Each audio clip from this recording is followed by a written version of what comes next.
প্রায় বছর দুয়েক পর অহনা নক দিল মেসেঞ্জারে। ভালো মন্দ জিজ্ঞেস না করে সোজা জিজ্ঞাসা করলো, লন্ডনে কই থাকা তুমি, অ্যাড্রেস কি? রিপ্লাই দিলাম, কেন গিফট পাঠাবা নাকি? বলল, পাঠাইতেও তো পারি। অ্যাড্রেস দিয়ে টুকটাক কথা হলো, কেমন আছো, স্বামী বাচ্চারা কেমন আছে, এইসব আর কি। তার সাথে কথা বলার ঘন্টা দুয়েক পরেই দরজায় নক পড়লে দরজা খুলে দেখি অহনা। আমি স্বপ্ন দেখছি কিনা বুঝতে পারছি না, পেছনে তার বর আর বাচ্চা দুটো। আমি কি বলবো বুঝতেছি না, ঘরে চলে গিয়েছে মনে হচ্ছে। অহনা হাসি দিয়ে বলল, কি ভয় পাইছো? তার বরের সাথে হাত মিলিয়ে বাসার ভেতর নিয়ে আসলাম তাদের। আমি এখনো বুঝতে পারছি না হচ্ছেটা কি। অহনা তার বরের সাথে থাকে আমেরিকাতে। বিয়ের প্রায় 3 বছর পর আমেরিকা চলে যায় বরের কাছে।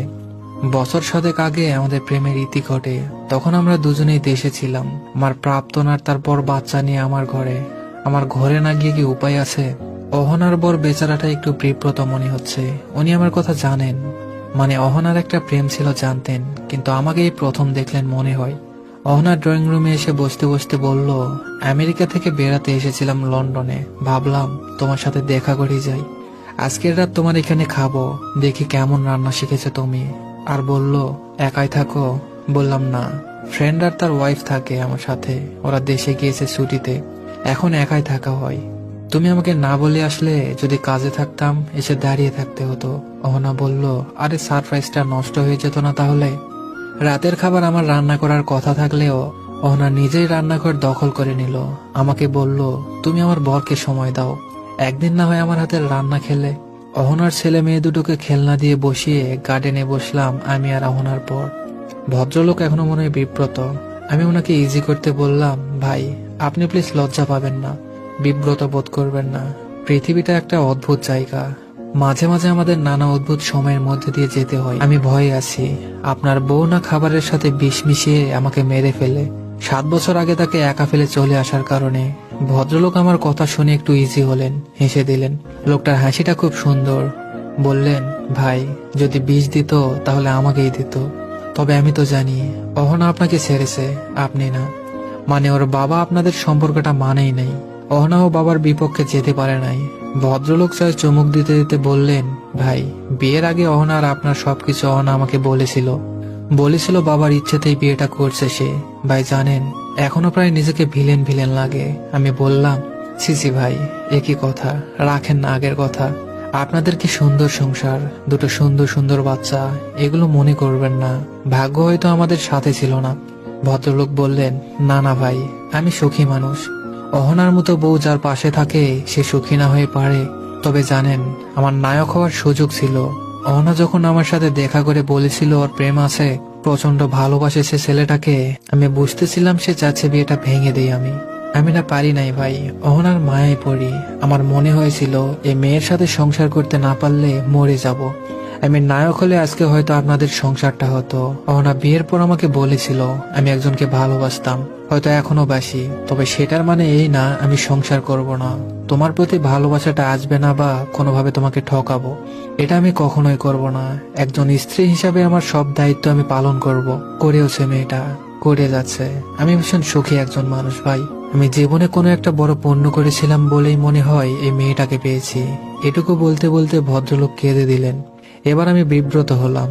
ভদ্রলোক বললেন, ভাই আপনাকে একটা কথা জানাবো। অহনার বছরখানেক আগে ক্যান্সার ধরা পড়েছে, চিকিৎসা চলছে, কিন্তু খুব একটা লাভ হবে না। আপনি হয়তো জানেন আমি নিজেও ডাক্তার। আমি ভদ্রলোকের কথা শুনে কেমন জানি শূন্য হয়ে গেছি। উনি কি বলছেন এসব?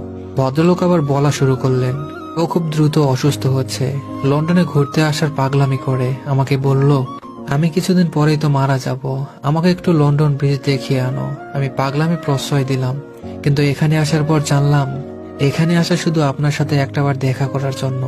লন্ডন ব্রিজ দেখে হোটেলে ফেরার পথে গাড়িতে আমাকে হাত ধরে বলল, জানো যেদিন রানার সাথে শেষ দেখা করি, পাগলের মতো চিৎকার করে কেঁদেছিল রানা।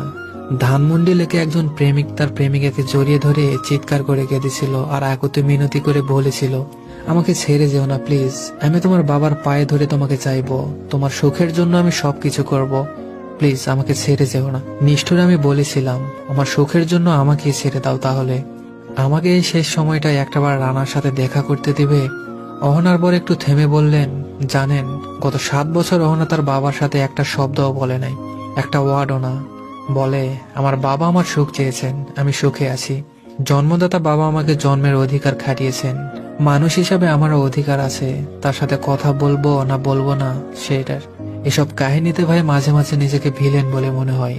তবুও আমি স্রষ্টার কাছে কৃতজ্ঞ অহনার মতো একজন বউ পেয়ে। সে একজন স্ত্রী যেমন, তেমনি একজন প্রেমিক হারানো প্রেমিকাও। দুনিয়ায় আমার যত ক্ষমতা আছে আমি চেষ্টা করে যাব আমার অহনার সুস্থতার জন্য। তবু আমি জানি আমাকে হার মানতে হবে। আমি আর আমার অহনাকে পাশে পাবো না কখনোই। তবুও কত মিরাকেল হয় না ভাই, একটা মিরাকেল হোক। আমিও তো এই পণ করেছি, অহনা সুস্থ হয়ে গেলে আমি তাকে বলবো তুমি আমাকে ছেড়ে যেতে পারো অহনা, তুমি যেখানে সুখে থাকবা সেখানেই যাও। তবুও তুমি বেঁচে থাকো, নিঃশ্বাস নাও। রান্নাঘর থেকে রহনা ডাক আসলো, আমাদের কথা বাধা বলল। ধানমন্ডি লেকে আমি আর রহনা প্রায় দেখা করতাম। সে প্রায় এটা সেটা রান্না করে নিয়ে আসতো আমার জন্য। তার মধ্যে তার হাতের গাজরের হালুয়া ছিল আমার সবচেয়ে প্রিয়। নীলে একটা বক্সে খাবার টেবিলে দেখলাম হালুয়া রাখা। অহনা বলল খেয়ে দেখো, নষ্ট হওয়ার কথা না, আমেরিকা থেকে আনা, ফ্রোজেন করে এনেছি, স্বাদ আছে কিনা কে জানে। বললাম খাবো, রেখে দাও। রাতে অহনারা বিদায় নিল আমার কাছে। অহনার বর ভদ্রলোক বাচ্চা দুটোকে নিয়ে আমাদের একা ছাড়লেন কিছুক্ষণের জন্য। অহনা বলল আমার বর তোমাকে আমার অসুখের কথা বলেছে নিশ্চয়। ভনিতা করব না, আমার তোমাকে একবার সামনাসামনি দেখার ইচ্ছা ছিল। আর এই তোমার চিঠি রাখো, তোমার দেওয়া 188টা চিঠি। এই চিঠিগুলো পুড়িয়ে ফেলার অনেকবার চেষ্টা করেও পারি নাই। আমার ভালো মন্দ কিছু হয়ে গেলে চিঠিগুলো অযত্নে থাকবে, তাই তোমাকে দিয়ে গেলাম। আর যদি বেঁচে যাই ফেরত পাঠিয়ে দিও। আর শোনো, আমি সুখী একজন নারী, আমার সুখের সংসার। তোমার জন্য প্রেম নাই, ভেবো না। আমি এখনো তোমার প্রেমে অন্ধ, 2 বাচ্চার মা হয়েছি। এখন আরো সব বাংলা ছবির সময় আছে বলো? তবুও তোমার প্রতি জন্মদিনে আমি সুন্দর মতো সাজি, একটা করে গিফট কিনি। যেদিন তোমার আমার প্রথম দেখা হয়েছিল 24শে জুলাই, আমি সেদিন একা একা ঘুরতে বের হই। আমার বর সব জানে, আমি বলি নাই, তবুও বোঝেও। জানো রানা, আমার দেখা পৃথিবীর শ্রেষ্ঠ মানুষও। আচ্ছা এসব কেন বলছে আমি জানি না রানা, আমার হয়তো সময় কম, তাই যা ইচ্ছে তাই বলছি। তোমার যে চোখের জল আমার জন্য ফেলেছিলে, তার প্রতিদানে আমি 1000 বছর কাঁদলেও তোমার কাছে ক্ষমা পাবো না আমি জানি, তাই ক্ষমাও চাইবো না। তবুও বলি আমার উপর অভিমান রেখো না রানা। আর সত্য সত্য মিরাকেল হলে আমার চিঠিগুলো আমার কাছে ফেরত পাঠাবে, মনে থাকে যেন। আর তোমার সাজানো জীবনে একদিনের জন্য এসে কোনো কষ্ট দিয়ে থাকলে আমার অধিকার থেকেই দিয়েছি। কিন্তু আমার কি তোমার প্রতি কোনো অধিকার আছে এখনো? হয়তো আছে। অহনারা চলে গেল, আমি তার হালুয়ার বাটিটা নিয়ে বসলাম। প্রিয় এই খাবার খাওয়া বাদ দিয়েছি 7 বছর হয়। আমার ভীষণ কাঁদতে ইচ্ছে করছে অহনার জন্য, কেন জানি কাঁদতেও পারছি না। আমার ভীষণ ইচ্ছে করছে চিৎকার করে আবার বলতে আমাকে ছেড়ে যেও না, আমার ভীষণ কষ্ট হচ্ছে। অহনার চিঠিগুলো আমার কাছে যত্নে আছে, প্রায় বের করে পড়ি আর পুরনো কথা মনে করি। চিঠিগুলো তাকে আর ফেরত দেওয়ার সুযোগ হয় নাই। না, কোনো মিরাক্কেল অহনার সাথে হয় নাই। পৃথিবীর এক প্রান্তে একজন মমতাময়ী অহনার জন্য প্রার্থনায় বসেছিল, একজন বউ পাগল স্বামী আরেক প্রান্তে একজন প্রেমী। তবুও স্রষ্টার মন গলে নাই, তবুও অভিমানী অহনা আর আমাদের সাথে থেকে যায়নি। ধন্যবাদ সবাইকে।